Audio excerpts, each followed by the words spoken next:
इकोना अस्पताल के बाहर ये 8 महीने का बच्चा ये तो नहीं जानता है कि आखिर यहाँ पर क्या हुआ है, लेकिन वह अपनी माँ को रोते हुए देख रहा है तो खुद भी रो रहा है। और ये औरत जो रो रही है, इसका गम कोई दूर नहीं कर सकता है। अस्पताल में इसके पति की लाश पड़ी है, जिसका सिर गुब्बारे की तरह फट गया है, हाथ टूटकर बदन से अलग हो गया है। ज़िंदगी और मौत में 2 दिन से जंग चल रही थी, जिसमें मौत की जीत हुई। ज़िंदगी बार बार उसे मौका दे रही थी और मौत बार बार उससे बुला रही थी। ये लड़का कल अपने ससुराल में था, वहाँ पर रिश्तेदारी में शादी थी। वहाँ पर शामिल होने के बजाय ये नाराज़ होकर घर चला आया। काश ये घर ना आया होता। जब इसे लोगों ने ससुराल में रोका था तो वहीं पर रुक जाता, तो आज ये दिन न देखना पड़ता। स्वागत है सभी दर्शकों का ग्रेस श्रावस्ती चैनल पर। चैनल को सब्सक्राइब कर लीजिए ताकि आपको पूरे देवी पाटन मंडल की खबरें इस चैनल से मिलती रहें। घंटी का बटन दबाइए ताकि हर खबर का नोटिफिकेशन आपको मिलता रहे। खबर उत्तर प्रदेश के श्रावस्ती जनपद के इकोना से है, जहां पर आज दिन में 12 और 1 बजे के करीब एक भयंकर सड़क हादसा हुआ, जहां पर कुछ लोग एक घायल लड़के को इकोना के सरकारी अस्पताल लेकर पहुंचे, जहां डॉक्टरों ने उसे देखते ही मृत घोषित कर दिया। मौत की खबर सुनकर उसके दोस्तों के हाथ पांव फूल गए। तत्काल इसकी सूचना मृतक के घर बालापुर में दी गई। बालापुर से लड़के की पत्नी और इसकी माता पहुंची, जहां पर अपने बच्चे को इस हाल में देखकर वो बेहोश हो गई। उसके दोस्तों ने जानकारी दी कि यह लड़का बालापुर से बाइक लेकर निकला था और अपने दोस्तों को रिसीव करने पयागपुर जा रहा था। पयागपुर से तीनों दोस्त एक ही गाड़ी पर सवार होकर पड़ोसी जनपद बहराइच के विशेषरगंज थाना अंतर्गत बिलरवा मोड़ से मोहनीपुर की तरफ जाने लगे।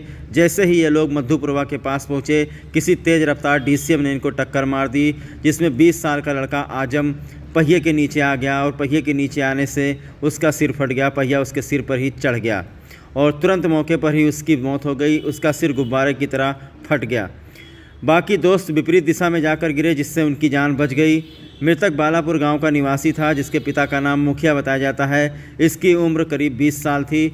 ससुराल में रोके जाने के बावजूद भी यह नहीं रुका। अपने दोस्तों को पयागपुर से रिसीव करने के बाद घर लौटने के कई रास्ते थे, लेकिन ऐसा क्या काम आ गया कि इन लोगों को इकोना की तरफ जाना पड़ा।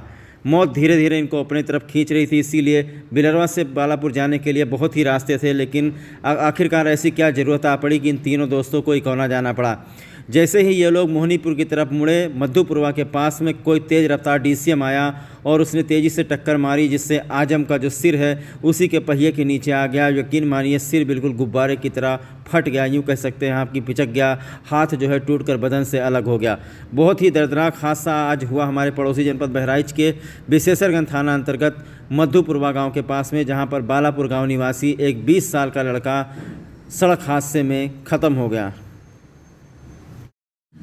बहरहाल सूचना पर पहुंची इकोना की पुलिस ने शव को कब्जे में लेकर पोस्टमार्टम के लिए भेज दिया है। पत्नी और बच्चों का रो रो कर बुरा हाल है। ग्रेट श्रावस्ती चैनल आप सभी लोगों से लगातार अपील करता है, दोस्तों, जब भी कभी आप लोग बाइक लेकर घर से निकलें तो हेलमेट ज़रूर लगाएं। और एक बात और आप लोगों से अपील करना चाहता हूं कि कभी 2-3 लोगों को, 3 लोगों को गाड़ी पर तो बिल्कुल ही ना बिठाएं, क्योंकि अगर आप 3 लोगों को गाड़ी पर बिठाएंगे तो उसका हैंडल आपके कंट्रोल में नहीं रहता है। यहाँ से आ रहा था। क्या नाम है आपका? सोनू नाम है। और जिनकी मौत हुई उनका क्या नाम है? उनका आजम नाम है। आजम? हाँ। कितने साल का है वो? 21 साल का है। उनके पिताजी का क्या नाम है? उनका पिताजी का नाम है मुखिया जी। और कहाँ रहता है, किस गांव में? बालापुर में। अच्छा बताओ, ये दुर्घटना कैसे हुई है? मैं वहाँ से आ रहा था पयागपुर से, सीधे क्या बोलते हैं, कौन सा बोलो, मधुपुरवा में आ रहे थे। ट्रक वाला था 6 चक्का वाला, उसने सीधे आके पेल दिया। उसका मुंह है जो आ गया था टायर के नीचे, और हम लोग इधर आ गए तो मेरा पैर इधर चला गया था, मोटरसाइकिल में दब गया था। अच्छा, ट्रक पे कुछ लदा हुआ था? ट्रक वाला इस वक्त कहाँ है? पकड़ा गया? वो पकड़ा नहीं कि हम लोग अपना पैर बचाने के चक्कर में थे, वो निकाले तब तक वो भाग गया। नंबर वगैरह देख पाया? नंबर वगैरह कोई नहीं देख पाया। वहाँ पे बहुत आदमी खड़े थे, पर कोई नोट नहीं किया, कोई कुछ नहीं कर पाया। पुलिस को सूचना दिया आपने? पुलिस को भी सुने, हमने सीधे पुलिस को फ़ोन किया कि इसको बचाना है जल्दी। मैं पुलिस को दिया फ़ोन, इधर से इधर बुलाया मैंने। ट्रक किस तरफ से आ रहा था, किस तरफ जा रहा था? ट्रक इस तरफ से आ रहा था, मतलब पयागपुर से आ रहा था, इकोना की तरफ जा रहा था। हाँ। अच्छा, आप कहाँ रहते हैं? हम भी बालापुर में रहते हैं। वो जो लड़का ख़त्म हुआ आपका रिश्तेदार है? रिश्तेदार नहीं, दोस्त यार है सब लोग। दोस्त है। इसके घर वालों को सूचना हो गई? घर वाले की सूचना हो गई।